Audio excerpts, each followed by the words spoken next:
I recently quit my dream pen testing job where I was making $200,000 a year.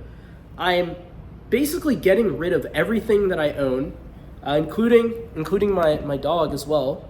I broke up with my girlfriend, and I'm moving out of this place, and I'm moving to the other side of the world. So why the hell would I do this, right? Why would I go to such extreme lengths? Am I having a midlife crisis? Like, what is it? Well, before we get into that, I'll give you guys a quick tour of this place here. Essentially, this is the apartment that I've been working and living out of for the last year, I would say. This was my main setup. You guys probably seen on some of the YouTube videos and stuff like that. This is what I was using before. You're probably familiar with this backdrop here. Now, excuse the mess at the moment. I am, like I said, I'm getting rid of like everything I own. So dug up the place a bit. In a couple days, this place will be completely empty. And oh yeah, by the way, here's all my stuff from my previous job at Dell that I'm gonna be turning in. And I'm gonna be shipping that off here in, I don't know, maybe an hour or so.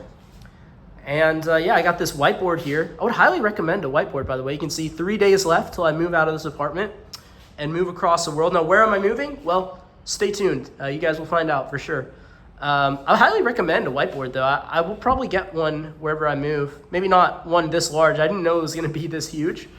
But it's really nice to have your goals staring you in the face. In this case, I just have a task list going on. But I would write my goals on there before, and it would really help orient me.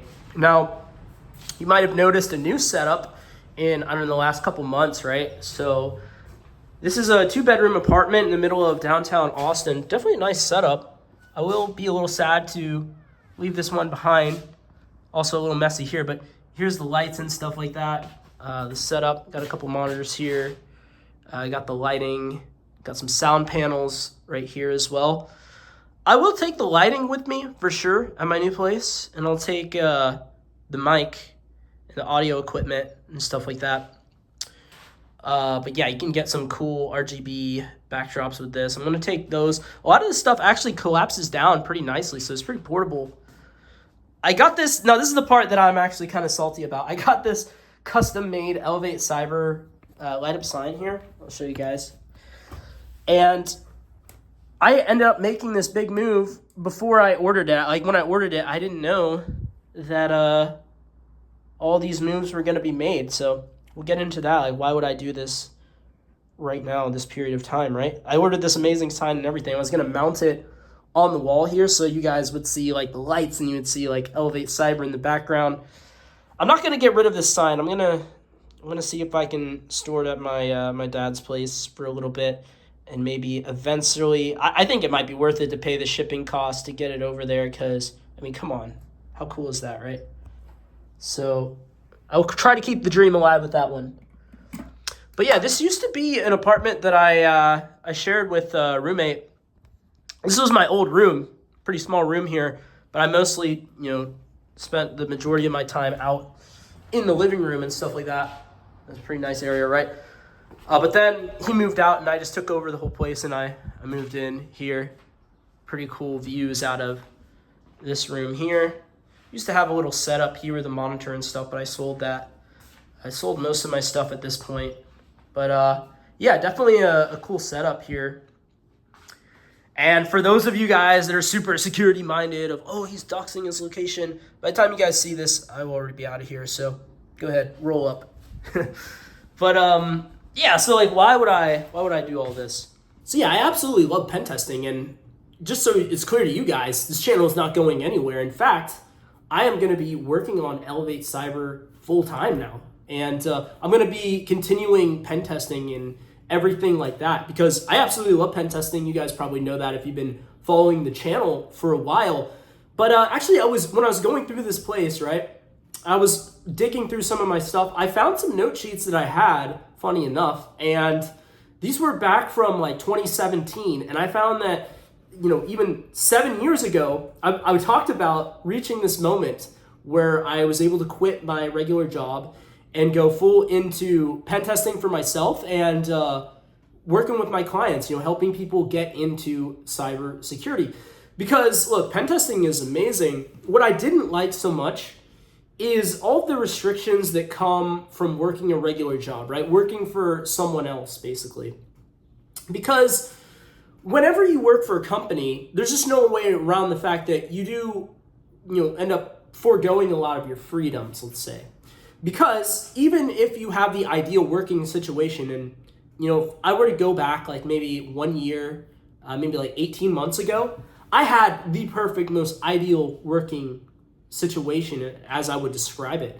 I absolutely loved the job. They paid for whatever training I wanted. The team was super friendly. The team was highly skilled, right? We had like 26 pen testers, all super skilled guys. Manager was the best manager that I've ever had. The whole team was absolutely amazing.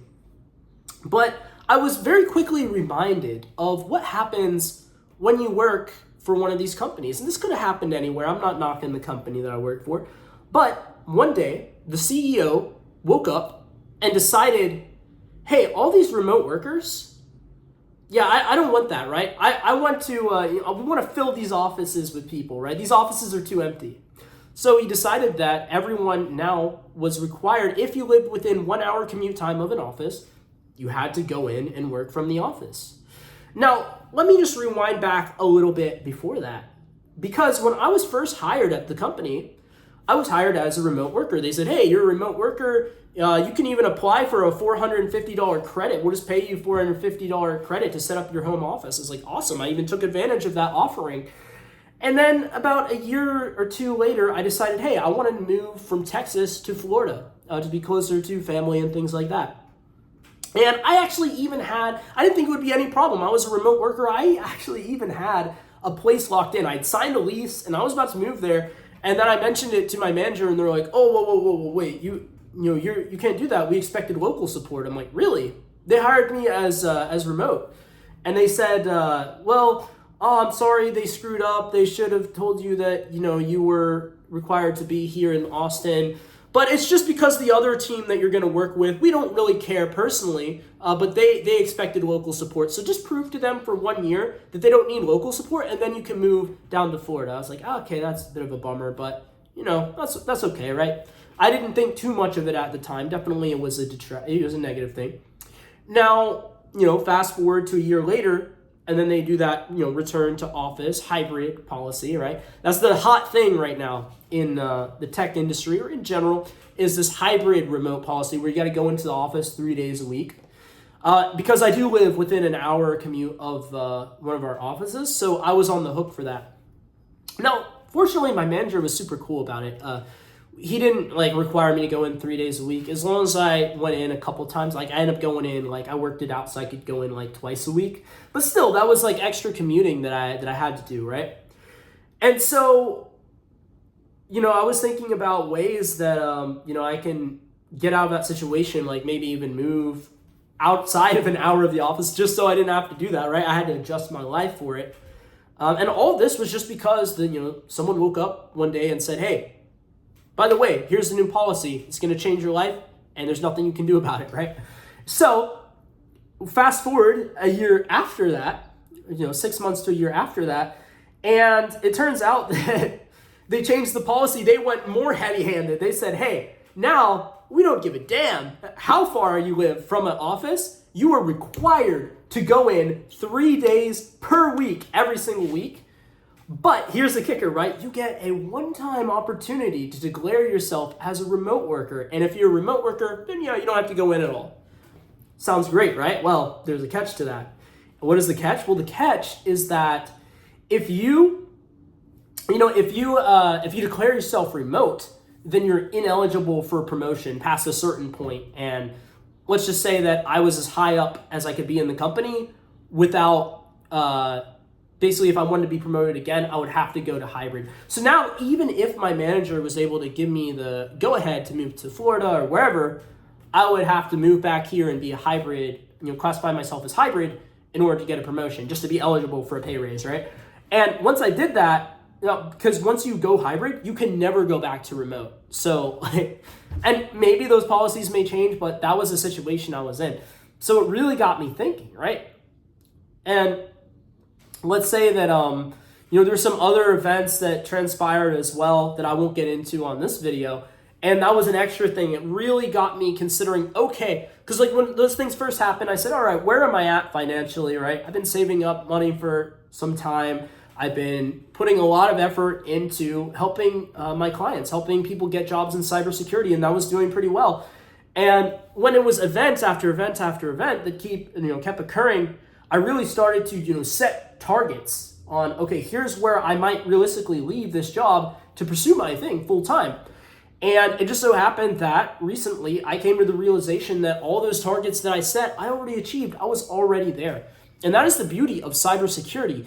It is a skill set that it's not just a job, it is a skill set that you can take with you and use to work online, digitally, remotely. This job that I do, I can do from anywhere, right? When I go into an office as someone in cybersecurity, I'm going on site to remote into to other systems, right? So I'm going on site to work remote, essentially. That is how remote the field of cybersecurity is. Now, there are certain exceptions where you got to do, physical pen testing, things like that.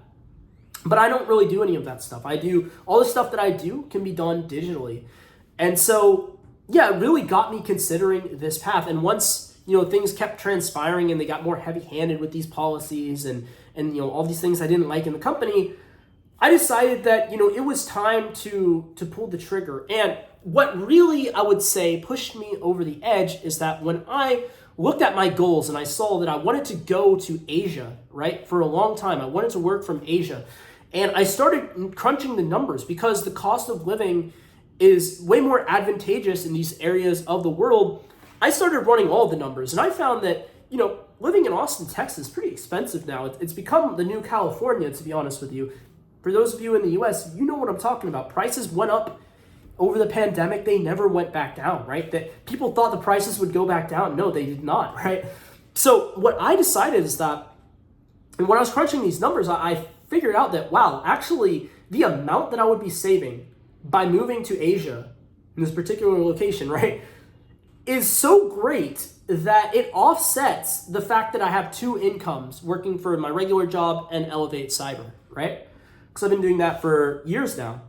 And, it's going to be a big hit, right? Losing a $200K a year job is a big thing. But if you can go somewhere where you can reduce your expenses so much and you can maintain the same or better quality of life, I mean, why wouldn't you do that, right? Like if you have a way to make money fully digitally, why would you not go to a place where your money just goes further, and you have the same things that you would love, the same comforts, but at a way lower price? Like why wouldn't you go to paradise, right?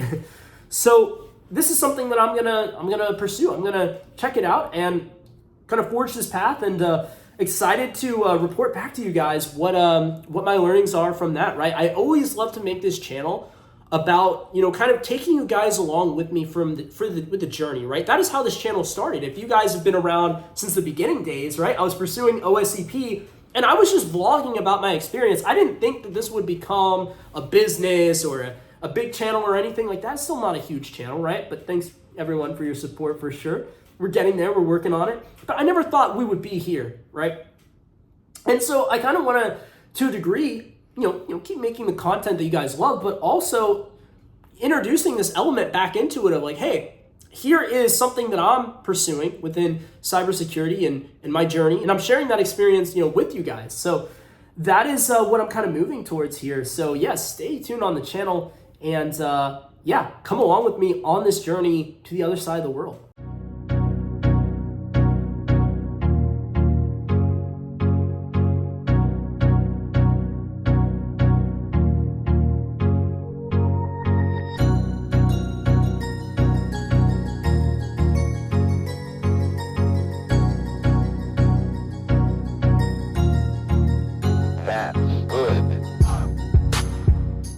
Yeah, so here is the place that I'm currently staying at, and as you can see, definitely a lot smaller than what you would expect in America. So just know that if you're going to come to Southeast Asia or really anywhere outside the US, you're going to have like a smaller place or whatever, but this has all the amenities, everything that I need. So really it's a solid fit for me, I would say.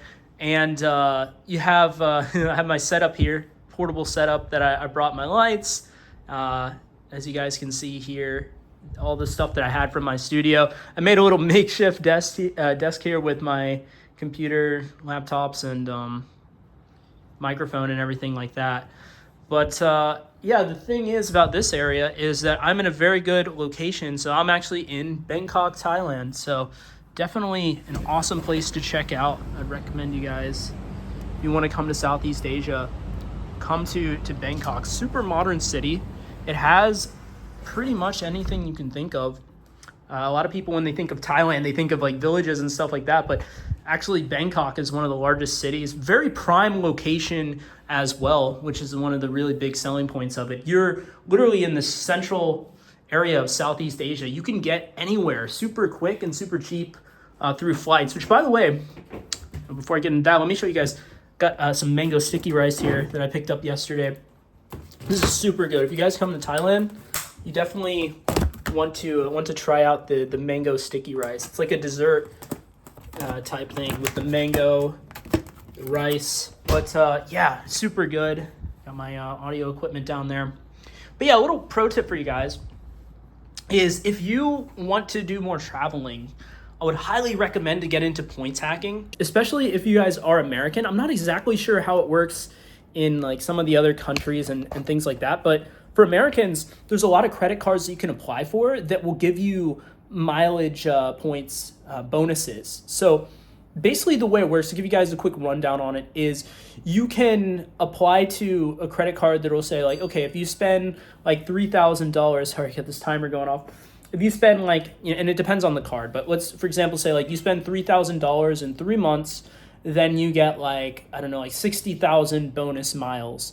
And so that's what I actually did to come here to Thailand. So I had a bunch of these points saved up. So I was able to get a business class flight, actually like 2 business class flights, which, if you're coming from America, there's a lot of flying that you're going to have to do to get over here. That's the challenge because we're literally at the opposite side of the world. It's a 12-hour difference from where I was in Austin, Texas before, where you guys saw in the beginning of the video. But I was able to get business class flights that would have cost me like $7,000. I was able to get for like $300 and then points. So definitely get into points hacking. Look into that stuff if you guys want to travel more. Even if you like work a job where you only get like 15 vacation days or whatever, like something standard for America, still definitely worth it to take advantage of this because you can fly for super cheap. That's normally for an American, that's one of the challenges is like if you want to go to the other side of the world, one of the challenges is that it's really expensive on the plane tickets. Even if you fly economy, you're looking at like $1,500. And let me just say that it made a world of difference to have business class because I was able to recline my seat into a bed. And man, I normally don't sleep very well on planes, but being able to do that, it's going to be hard to go back. I'm pretty spoiled now that I got into the points hacking. So yeah, this is my current setup. Like I was showing you guys here in Bangkok, Thailand. And yeah, if you guys want to learn more about the points hacking and stuff, let me know down in the comments section below. I can make more videos on that, kind of help you guys get started there. But yeah, that's the amazing thing about cybersecurity, fully remote. So I'm, as you see here, got the setup and everything. So I'm able to do what I've been doing all this time from anywhere in the world. So yeah, if you guys are interested in this lifestyle and you want to be able to do something similar, do the same, go ahead and send me a DM to my Instagram at Elevate Cyber, and we can get you on the path.